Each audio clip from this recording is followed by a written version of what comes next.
Halo semuanya, selamat datang di ulasan kita kali ini. Pernah nggak sih kalian ngebayangin ada satu sosok jenius yang nggak cuma jago bikin pesawat kelas dunia, tapi juga jadi arsitek utama buat transisi demokrasi yang super cepat di negara kita?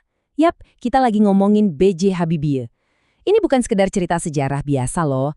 Ini tuh semacam cetak biru yang ngasih lihat gimana otak super cerdas ketemu sama keberanian memimpin, apalagi pas lagi di tengah krisis yang benar-benar kacau. Nah, buat paham jalan pikirannya, kita harus mulai dari satu prinsip yang benar-benar beliau pegang teguh.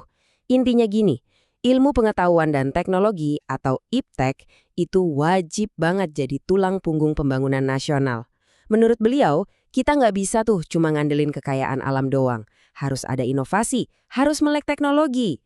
Nah, keyakinan inilah yang ibaratnya jadi kompas buat semua langkah besar beliau ke depannya.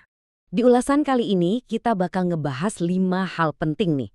Mulai dari kiprah beliau sebagai ilmuwan dunia, pelopor dirgantara kita, perannya sebagai nahkoda saat krisis, posisinya sebagai tokoh kunci reformasi, sampai 2 pilar utama warisannya. Kita bakal lihat gimana otak jeniusnya ini benar-benar nyelamatin Indonesia di masa-masa paling kritis. Oke, bagian pertama, ilmuwan dan teknokrat dunia. Coba bayangin, pemuda kelahiran Parepare tahun 1936 bisa tembus sampai ke level tertinggi dunia akademis Eropa. Kecerdasannya ini ngebawa beliau terbang jauh sampai ke RWTH Aachen University di Jerman. Dan di sana, beliau tuh nggak cuma sekedar duduk manis jadi mahasiswa teknik penerbangan ya. Beliau bener-bener ngasih terobosan besar buat ilmu penerbangan itu sendiri. Ini nih momen di mana seorang pelajar dari Indonesia bertransformasi jadi inovator kelas dunia. Nah, ini dia nih yang paling keren. Kalian mungkin pernah dengar teori Habibie atau crack propagation? Ini bukti nyata kalau beliau itu bukan cuma birokrat, tapi ilmuwan tulen. Teorinya ini benar-benar jadi game changer buat standar keselamatan penerbangan global loh. Bayangin aja, gimana sebuah retakan yang sekecil apapun di badan pesawat bisa dihitung persis dan diantisipasi. Gila banget kan? Semuanya berkat pemikiran beliau. Lanjut ke bagian 2, pelopor teknologi dirgantara nasional.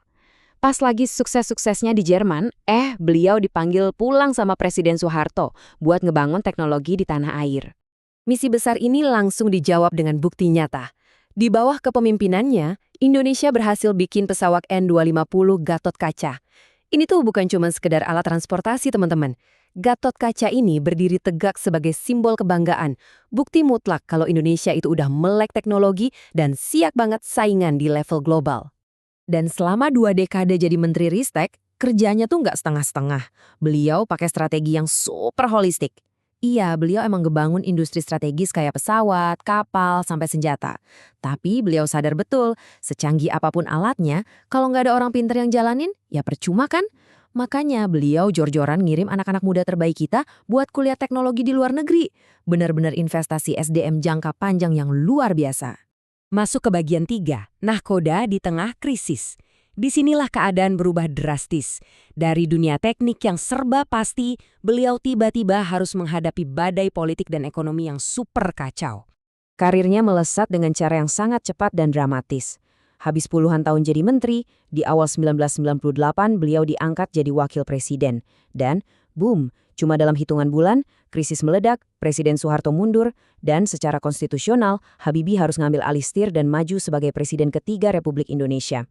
Pas naik jadi presiden, ekonomi kita tuh lagi hancur lebur, rupiah terjun bebas. Tapi karena dasarnya beliau insinyur, beliau nggak panik. Beliau pakai logika sistematis buat benerin ekonomi lewat 3 langkah krusial. Pertama, stabilkan nilai tukar rupiah. Kedua, beresin sektor perbankan yang lagi sakit parah. Dan ketiga, kerja sama secara pragmatis sama lembaga-lembaga internasional. Pelan tapi pasti, langkah-langkah terukur ini berhasil narik negara kita dari jurang kebangkrutan. Sekarang bagian 4, tokoh kunci era reformasi. Walaupun masa kepresidenannya itu lumayan singkat, dari 1999 sampai 1999, perannya benar-benar krusial banget buat ngebangun fondasi demokrasi modern kita. Beliau itu ngegas reformasi politik dengan kecepatan penuh. Bayangin, dalam waktu singkat, beliau ngebongkar kontrol otoriter, ngejamin kebebasan pers yang tadinya dikekang, dan ngebebasin para tahanan politik. Nggak cuma itu, beliau ngilangin batasan buat bikin partai, dan yang paling bersejarah, beliau sukses ngegelar pemilu 1999 yang diakui sebagai salah satu pemilu paling demokratis. Ini benar-benar ngebuka gerbang era reformasi yang kita rasain sekarang. Nah, kalau kita lihat catatan sejarahnya secara imparsial, kita juga harus bahas satu keputusan besar yang memicu pro kontra saat itu. Ngasih opsi referendum buat rakyat Timur Timur. Opsinya waktu itu mau tetap sama Indonesia atau memilih kemerdekaan. Dan seperti yang kita tahu dari sejarah, hasil akhirnya membawa Timur Timur pada kemerdekaannya. Ini adalah realitas dan keputusan politik yang sangat monumental di masa transisi tersebut. Sampailah kita di bagian 5, dua pilar warisan Habibie. Poin pentingnya di sini, warisan B.J. Habibie itu sangat indah dan kompleks, ngebentuk ulang wajah bangsa kita lewat dua jalan yang berbeda. Kalau kita rangkum, identitas beliau ini benar-benar kayak dua pilar yang saling melengkapi. Di satu sisi ada sang inovator. Ini soal pikiran cemerlangnya, nggak bangun teknologi nasional, bikin pesawat N250, sampai nemuin crack propagation layaknya ilmuwan kelas dunia. Di sisi lain, kita punya sang reformis. Ini murni soal hati nuraninya sebagai negarawan yang berani buka keran demokrasi, ngebebasin pers, dan bikin pemilu yang jujur. Dua pilar ini berjalan barengan persis di saat negara paling membutuhkannya. Jadi, sebagai penutup ulasan tentang sosok luar biasa yang berhasil ngerancang kemampuan kita terbang, sekaligus ngerancang kebebasan kita berekspresi, saya mau ninggalin satu pertanyaan nih buat kalian pikirin. Coba renungin deh, gimana sih cetak biru dari visi-visi B.J. Habibie ini terus ngebentuk bangsa kita sampai hari ini?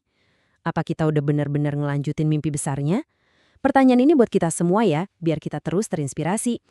Makasih banyak udah nemenin ulasan kali ini, dan sampai jumpa di pembahasan seru berikutnya.